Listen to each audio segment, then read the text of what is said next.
Welcome to the first episode of How Can We Help? And excited to roll out this new initiative with the Trine Center for Sports Studies. And this is a short video that we're going to do every other Friday. And it's all about you. It's answering your sport related and sport science related questions. So maybe you have a question about how to land a job in sport, or maybe you're interested in getting into strength and conditioning and you want to learn how to get your CSCS. Maybe you want some information about sports psychology and you want to know how to regulate arousal and anxiety or stress before a big match or before a big game. That's what this show is for. Every other Friday, we're going to have just a couple minutes where we're going to answer your questions. And this may be geared a little bit more towards students, but this is for anybody who would have a sports science related question. And the question that I got this week, and I thought it was interesting. It's not necessarily asking for advice or research or background on anything, but the question was, when was the first Olympics? And I wanted to take this because I do think it's important for us to understand where our traditions and our customs come from, especially as it relates to sport.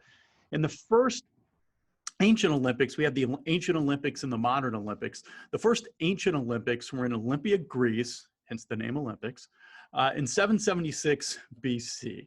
And at that time, it was basically just a foot race. It later evolved every 4 years, and they added some additional sports, things that we still kind of do now in track and field and a certain type of wrestling and so on and so forth. But it was just basically a foot race. The competitors competed naked back in those times. And it continued for years and years and years until 393 AD, and the Roman Emperor Theodosius I put an end to all pagan festivals. Now, when we're talking about the modern Olympics, and I talked about the festivals, it was a way of honoring their gods, specifically Zeus. And the Olympics, or the athletic competition, was just kind of a small part in that. And we still do this today, not necessarily to honor the gods, but as a way, a sport with festivals.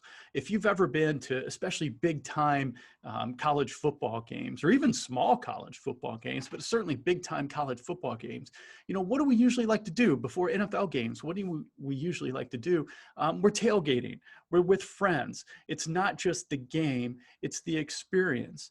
If you talk to ticket salespeople in sport, especially if you're selling for a bad team, we're not selling the actual team, but we want to sell the experience, the experience of being with other fans and the excitement, the band, the cheerleaders, the video board, the fireworks, right? It's all these things. We use kind of a sport as an excuse to celebrate.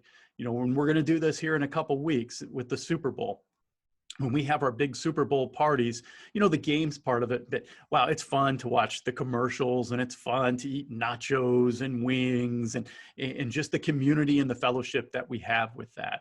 And so that was the first Olympics. Now, that was the first ancient Olympics. The first modern Olympics was in 1896, and it was in Athens. The founder of the modern Olympics, his name, he was a French baron, I believe. His name was Pierre de Coubertin. And if you speak very good French, and I butchered that, I'm sorry, I don't speak French, but I did my best.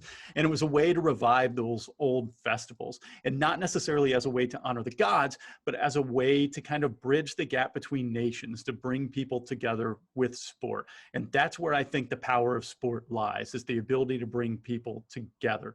So as we do these videos every other Friday, please send us your questions. You could DM us or reply or comment on all our social media. We're on Facebook, if you look at Trine Center for Sports Studies, Instagram, Twitter, at Trine CSS. You can comment on this video. You can send me an email. And my email address is available on our website at trine.edu if you look on our social media. So we really want this show to be a way to maybe kind of explain a little bit about sports science, what's going on out there right now, or as a way to help you. How can we help you with your career? How can we help you become a better fan? How can we help you become a little bit more informed and enjoy what it is that you're watching every day or every week? hope you enjoyed the show. Looking forward to the shows coming up, and looking forward to helping you on your journey to become a better, more informed sports fan.